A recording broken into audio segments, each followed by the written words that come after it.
En cessation d'activité depuis quelques jours à Parakou, les commerçants nigériens, communément appelés Ibo, dénonceraient un harcèlement fiscal de plus venant des agents de la douane de Parakou. Une situation qui a amené l'autorité préfectorale à convoquer une réunion d'urgence ce dimanche 11 octobre 2020 pour échanger avec les parties prenantes afin de s'enquérir de la situation. Il y a une situation entre vous et les douaniers qui suscite beaucoup de remous, qui fait couler beaucoup d'encre et de salive. Alors, face à cette situation, nous autres, nous nous sommes sentis interpellés. Quand je dis nous autres, c'est l'administration publique, la douane et puis moi-même. Alors, nous ne pouvons pas rester indifférents à cela.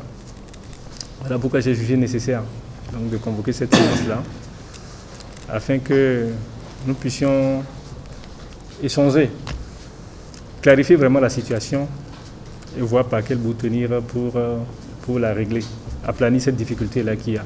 À entendre les agents de la douane de Parakou, ils sont dans leur mission républicaine et cela suite aux réformes en cours et à travers une note de service de la hiérarchie qui exige désormais la délivrance des attestations de vérification documentaire AVD au chargement et au déchargement des marchandises qu'une unité spéciale des agents de la douane de Parakou fait des descentes régulières. Si l'autorité a pris cette note, c'est parce qu'elle a constaté que les recettes ne rentrent pas bien.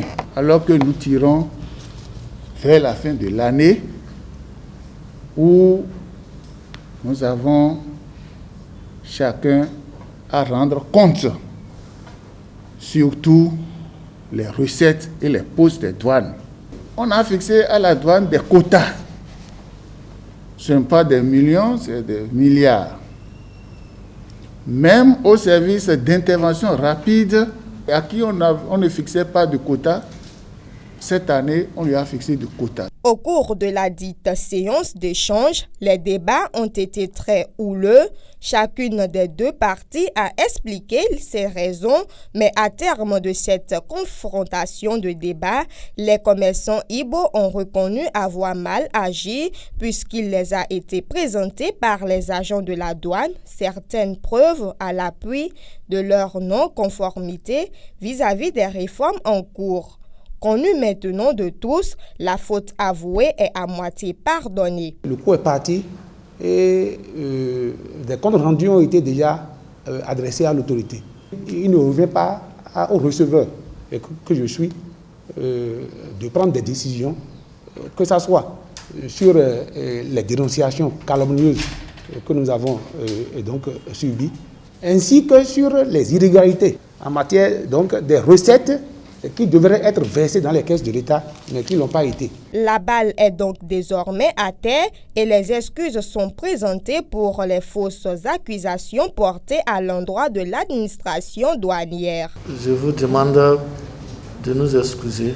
Je vous demande de nous permettre d'ouvrir la boutique à lundi pour que la population soit servie, que toutes les couleurs soient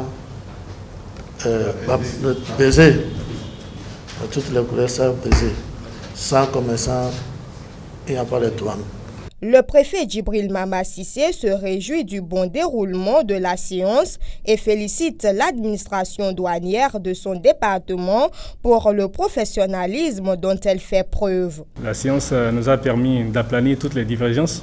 Nos frères Ibo ont fait leur mea culpa. Seulement, ce qu'ils doivent comprendre, c'est que il y a un certain nombre de réformes qui sont en train d'être opérées dans différents secteurs, dont celui donc, de la douane. Des réformes qui nous obligent à mettre à l'endroit tout ce qui était à l'envers. Et c'est peut-être ce qui fâche. Mais tout cela se fait pour l'intérêt général.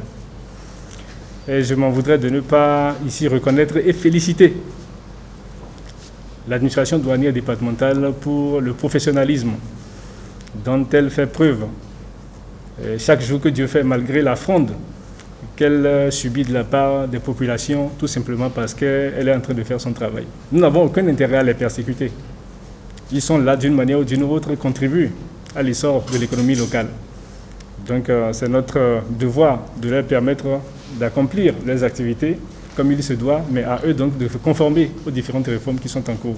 Désormais, les deux parties en conflit doivent collaborer afin de faire rayer la paix et que les activités des uns et des autres reprennent pour le bonheur des populations de Parakou et environ.